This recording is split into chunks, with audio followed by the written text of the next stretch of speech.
présidentielle, l'interview sur Radio Classique et Public Sénat. Donc bonjour Louis Alliot, on est ravi de vous recevoir avec Gilles Leclerc. Tout à l'heure, Guillaume Tabar disait avec sa malice habituelle que pour le Front National, vous n'étiez plus le poison mortel de l'UMP au lendemain de cette bipolarisation. Est-ce que c'est le sentiment que vous avez ce matin ? Écoutez, pour nous, j'allais dire, c'est une renaissance. En 2007, nous avions fait 4,2%.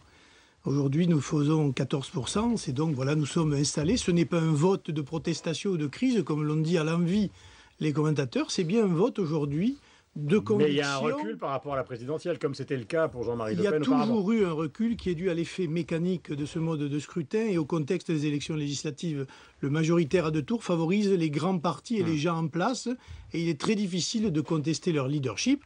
On y arrive quand même. Regardez le score de Marine Le Pen à Hénin-Beaumont. Justement, avant que je passe la parole à Gilles, vous espérez combien d'élus au deuxième tour ce matin, raisonnablement? Écoutez, nous avons 61 triangulaires ou duels. On espère bien faire rentrer le maximum d'élus. Il est vrai que notre chance la plus favorable, je pense, à mon avis, c'est évidemment Marine à Hénin-Beaumont, 42%. Elle crée une dynamique et je pense que ce sera jouable.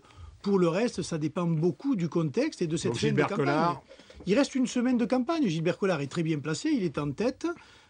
Il est dans le Gard et dans le Vaucluse, donc il y a Marion Maréchal. Marion Maréchal. Il y a aussi notre candidate face au président de la région socialiste, Michel Vauzel, qui est très bien placé.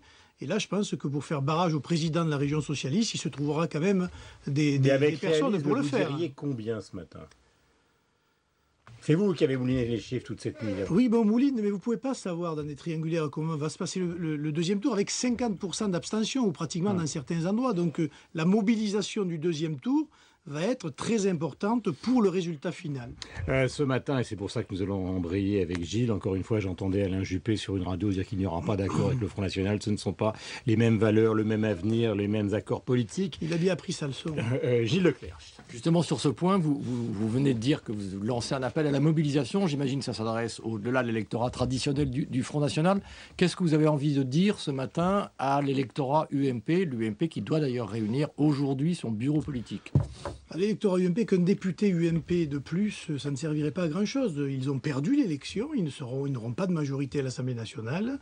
Et de faire élire un député socialiste ou UMP aujourd'hui, ça n'a aucun sens. Faire rentrer au moins un député du Front National, ça aurait un impact, j'allais dire, symbolique pour la démocratie française, car on imagine quand même mal comment un électorat qui pèse, on va dire, entre 14 et 18% ne soit pas représenté à l'Assemblée. Est-ce que localement, vous savez qu'il y a peut-être éventuellement des contacts entre l'UMP local et le Front National? Si vous voulez, ce n'est pas des contacts, c'est que nous nous connaissons dans les départements, et il y a des élus locaux de l'UMP qui ne comprennent pas les fatwas de l'état-major UMP qui continuent à dire pas de discussion, alors que sur le terrain, nous partageons la même opposition à l'encontre d'un parti socialiste, le plus souvent sectaire et démagogique.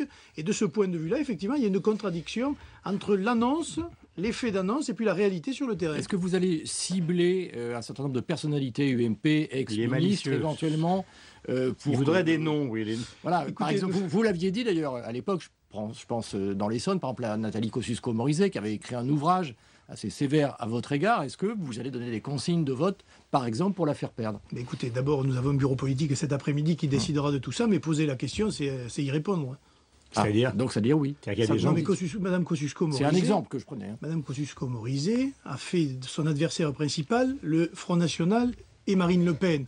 On voit mal comment et par quel miracle nous pourrions aujourd'hui appeler à lui sauver, entre guillemets, sa tête. Voilà, elle est dans un ballottage très difficile, mais comme elle a de grandes idées, qu'elle est très intelligente, elle est, je crois, polytechnicienne, il faut qu'elle nous fasse la preuve de son intelligence. Donc ça va être une machine à défaire ou cas par cas. Le Bureau national de cet après-midi, si vous allez prendre les circonscriptions, je vais vous dire, celui-là, boum. Nous ne sommes pas dans cet état d'esprit, nous mesurons quand même la portée aujourd'hui du pouvoir à la gauche dans toutes les strates des institutions de la République, et nous ne prenons pas ça avec le sourire. Nous sommes aussi des gens responsables, et au cas par cas, effectivement, nous pourrons décider de l'inverse. Mais alors, Louis Alliot, il y a quand même une question fondamentale qui, si on prend un peu de recul par rapport à tout ça, vous avez fait perdre Nicolas Sarkozy. C'est vous qui le dites, ça. Non, mais enfin, c'est quand même le Non, mais c'est trop facile. Non, Alors, je veux dire, avec point d'interrogation.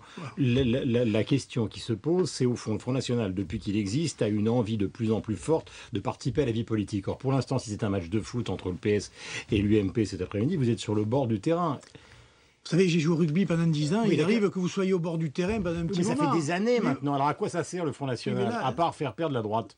Contrairement à ce qu'on peut croire, je pense, moi, que le Front National aujourd'hui avec Marine Le Pen n'en est qu'à ses débuts. Nous sommes dans une phase de reconstruction, d'implantation. Demain, nous allons avoir les moyens, justement, de bâtir un appareil solide et implanté localement. Et je pense qu'il faudra regarder à l'avenir le Front National avec d'autres yeux que ceux d'aujourd'hui. Ça veut dire que vous allez, par exemple, changer de nom, changer de stratégie? C'est une stratégie qui sera en discussion avec les instances dirigeantes, mais pas seulement. Il y a la formation des cadres, il y a l'implantation, et puis surtout la préparation des élections locales, car on s'est aperçu, et on le savait déjà, que les candidats implantés font évidemment des scores supérieurs aux autres.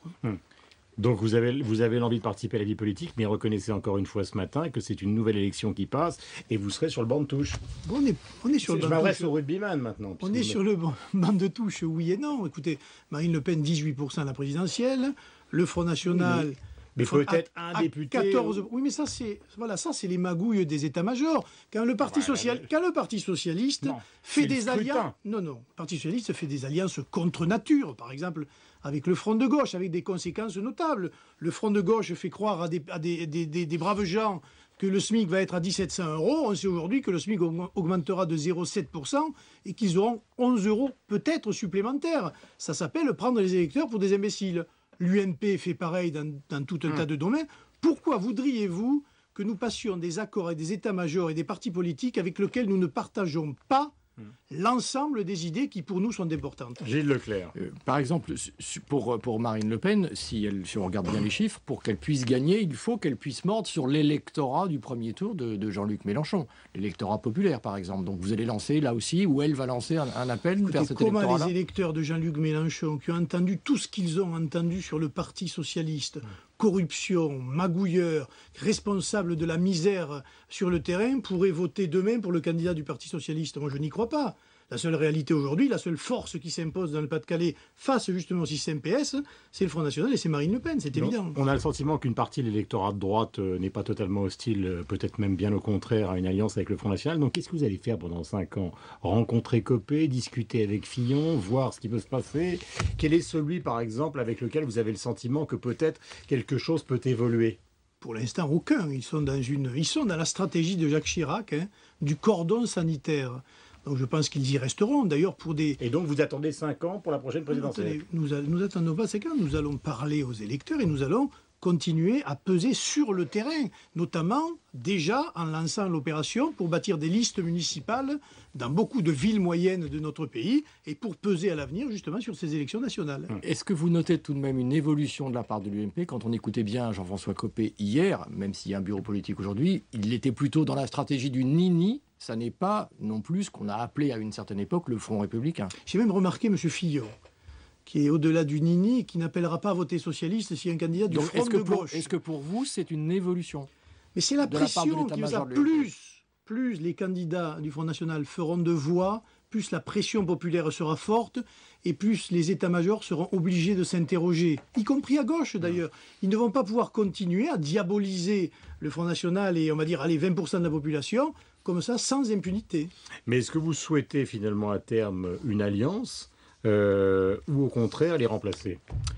Nous souhaitons... il faut bien avoir un objectif. Nous souhaitons peser sur la ligne politique. Si c'est pour faire des alliances, encore une fois, et faire la politique de l'UMP qui a été pratiquée pendant 5 ans par M. Sarkozy, ça ne servirait à rien.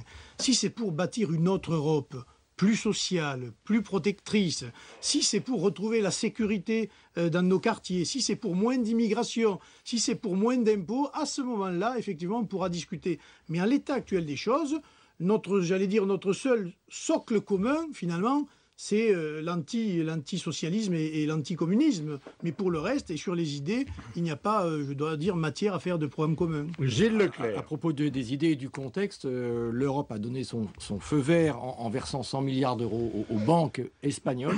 Si vous aviez été au pouvoir, est-ce que vous auriez aidé l'Espagne ou pas du tout? Non, nous aurions demandé une conférence européenne pour rebâtir l'Europe sur des fondements beaucoup plus protectionniste et notamment se poser la question du maintien de cette économie ultralibérale. Et on voit bien qu'on a payé pour la Grèce, aujourd'hui on paye pour l'Espagne, mais aujourd'hui... Donc vous dites qu'il ne faut pas aider l'Espagne, c'est ça que vous nous dites aujourd'hui? On dit qu'il faut sortir du système parce que c'est... Mais là, il y a une urgence. C'est un puits sans fond. On va aider l'Espagne, donc on donne un signal au marché pour calmer tout le monde. Et demain, on aidera qui? Peut-être l'Espagne à nouveau. Mais nous n'avons plus les moyens de soutenir ces économies qui sont défaillantes, et au premier chef duquel la nôtre d'ailleurs. Est-ce que vous déplorez le fait qu'il n'y ait pas de représentant officiel du gouvernement français à l'euro, puisque ce soir ça démarre, France-Angleterre? Est-ce que vous trouvez que c'était une bonne idée ou est-ce que c'est une mauvaise idée ce boycott? Écoutez, je trouve que c'est dérisoire. Je veux dire, on est allé en Chine aux Jeux Olympiques. On peut protester justement contre l'incarcération de Mme Tymoshenko sans pour autant prendre tout de suite... Donc il fallait y aller. Oui, je pense que la France, les institutionnels français sont là aussi pour représenter leur pays, et le fait que la France ou que les institutionnels ne soient pas là-bas ne changera rien à la situation de cette dame. Est-ce que vous considérez à terme qu'il faudrait avoir rendez-vous avec François Hollande, puisque vous avez beaucoup déploré justement que dans la perspective des grands sommets, il n'ait pas reçu Marine Le Pen? Est-ce que vous avez l'envie à un moment d'aller discuter avec le président? Écoutez, je viens de lire que M. Hollande compte recevoir les partis politiques pour la modernisation des institutions, c'est-à-dire proportionnelle, l'affaire des parrainages qui n'est toujours pas réglée, et un certain nombre d'autres mesures. Donc je pense que s'il dit les partis politiques, le Front National étant la troisième force politique du pays, il ne pourra pas faire l'économie de nous recevoir pour discuter de ces choses importantes. Gilles Leclerc. Vous pensez justement des premières semaines du gouvernement Hollande, dans le style par exemple sur la simplicité, l'abaissement de la rémunération du président de la République et des ministres, sur un certain nombre de signes comme ça, est-ce qu'au fond ça vous convient? Est-ce que vous trouvez que ce sont des bonnes choses? Moi je pense que les Français aiment les présidents et les politiques modestes. Ils n'aiment pas les fanfarons, et c'est ce qui était beaucoup reproché à Nicolas Sarkozy.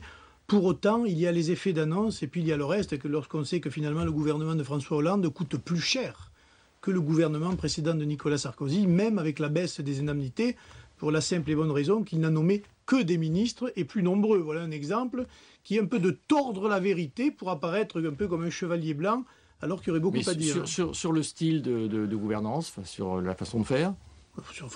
La présidence modeste, c'est quelque chose, je pense, qui est important. Maintenant, je pense que M. Hollande l'est, mais qu'autour de lui, il y a des gens qui ne le sont pas beaucoup. Est-ce que la mesure sur les retraites... Qui ça? Pardon. La gauche caviar, en général, on les voit. Vous avez vu M. Montebourg, qui désormais se promène avec le menton haut et qui, en toutes circonstances, a réponse à tout. Et nous voyons un certain nombre... Jacques Lang, toujours les mêmes, on les voit. Laurent Fabius. On a même appris ce qui est très extraordinaire. Élu au premier tour. Ce qui est extra... Emmanuel aussi, pour vous dire, on peut être condamné, comme quoi on peut être condamné, il y a des peines très importantes, et puis être réélu au premier tour. Mais ça, c'est la responsabilité du peuple français. On a les élus que l'on mérite, et dans les Landes, ils ont les élus qu'ils méritent.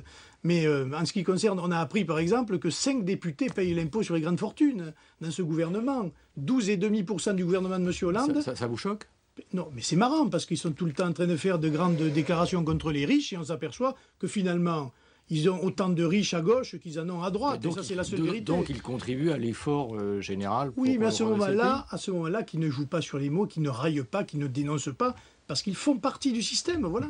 Avec la majorité qu'il va probablement avoir la semaine prochaine, François Hollande va quand même être chargé de résoudre, au nom de la France, la crise en Europe. Est-ce que vous en êtes satisfait?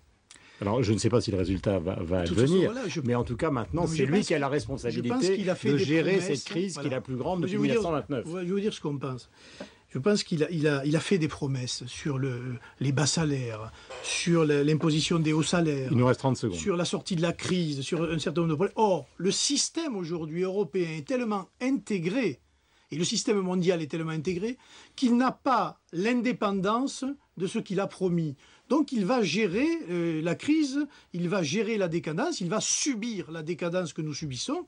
Et je pense que nous n'en sommes qu'au début, que la crise est à venir, et que de ce point de vue-là, nous connaîtrons des soubresauts, y compris des soubresauts démocratiques. Louis Alliot, le vice-président du Front National, était notre invité en direct ce matin sur l'antenne de Radio Classique et du Public Sénat.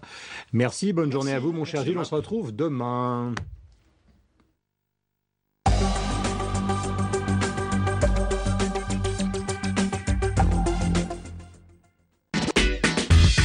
Se renseigner sur les programmes. Voir ou revoir les émissions.